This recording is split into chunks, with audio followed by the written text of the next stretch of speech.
It was the first day of school, and I was already sweating in my seat. As if it wasn't torture enough to sit through transfer orientation, the classroom was as hot as an oven. Figures I move farther south of the Mason-Dixon line and the air conditioner decides to crap out. The senior class president was fanning himself with a manila folder in the front of the classroom.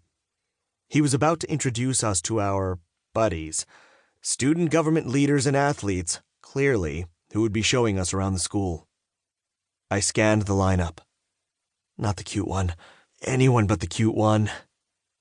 The one all the way at the end of the row. The one with the messy blonde hair and nice arms and golden skin. The one I was too scared to call cute, even in my head, even though I just did. Right. It should have been anyone but the one on the far right, who will make me feel even more sweaty and uncomfortable than I already am. The other 3 senior transfers were all girls, and judging from how they were ogling this dude, they definitely wanted him as their buddy. I just don't get all the hype around pretty people.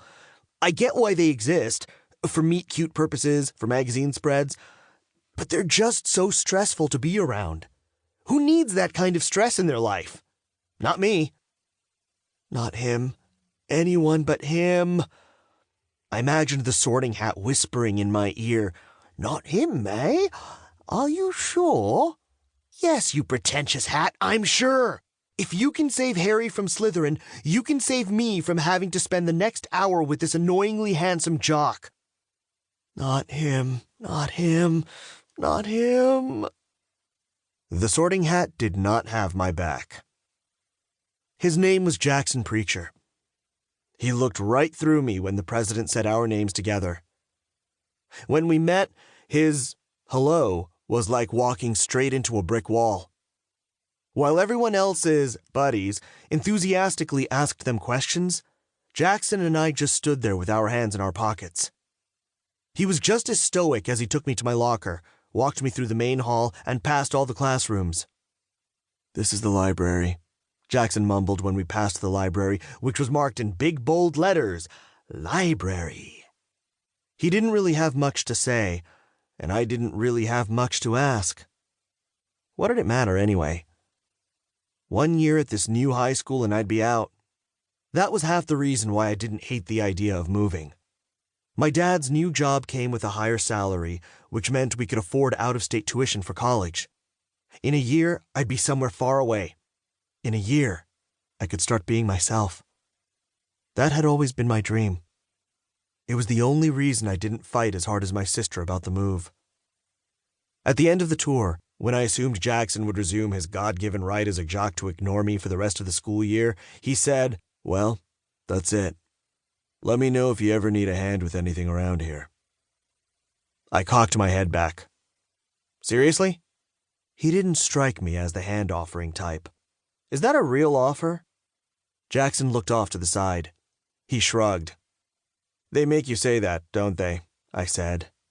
He nodded. "It's part of the script." "Gotta follow the script," I said, and out of nowhere, Jackson let out one of those snort laughs. Then we kind of widened our eyes and looked away, because this conversation wasn't part of our script. Jackson combed a hand through his wavy mop of hair. Some days his hair was dirty blonde. Some days it was brown. I remember that day it was blonde. I asked if he thought I would fit in at this new school. Jackson didn't really answer. He was staring at the parking lot behind me. I had my eyes glued to the school entrance behind him. Later, we would joke that first day we met, we were actually competing in a very serious unstaring contest. "It's fine," I said after a long silence. "I don't really fit in anywhere." Jackson smiled. And I cheated at our contest. I snuck a glance at him. Something in him knew. He had found himself another outsider. We fit like gloves, Jackson Preacher and me. We fit like pasta and wine, football and Bud Light. I was the pasta and wine. He was the football and Bud Light. That first semester, Jackson and I existed in completely different worlds.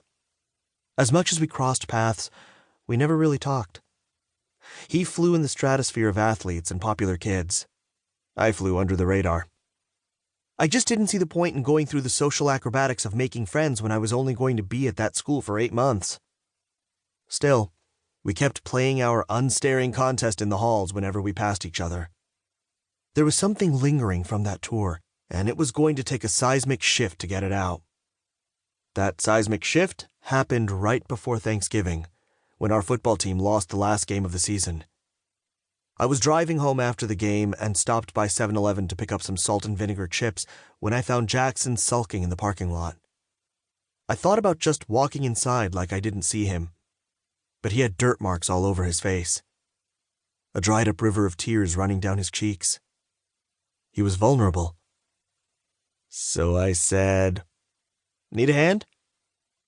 He looked up and saw it was me, and he laughed. "I'm supposed to be giving you a hand," Jackson said, wiping a tear from his face.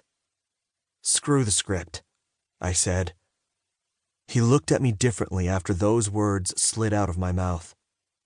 I don't know what invisible hand gave me the push I needed that night to respond so smoothly, but it will forever go down as the best and worst decision I made in high school. I comforted Jackson that night, in the grassy corner of the parking lot. I remember his hair was dark and sweaty. I don't know how long we were talking, only that I got to see Jackson in all his multitudes. I saw him, blonde and brown-haired, stoic and sensitive. A guy who plays football, but who maybe, just maybe, plays for the other team too. When I walked him over to his car, he put a hand on my shoulder and squeezed tight. "Remember that thing you were telling me when we met?" he said softly. "About not really fitting in anywhere?" My eyes grew wide. I stared right at him, his green eyes, and he was staring back at me. "I feel that way too." And right there, the world shifted. I wish I could just slip back into that little crack in the universe, that guilt-free space where I wanted Jackson Preacher's touch and nothing else.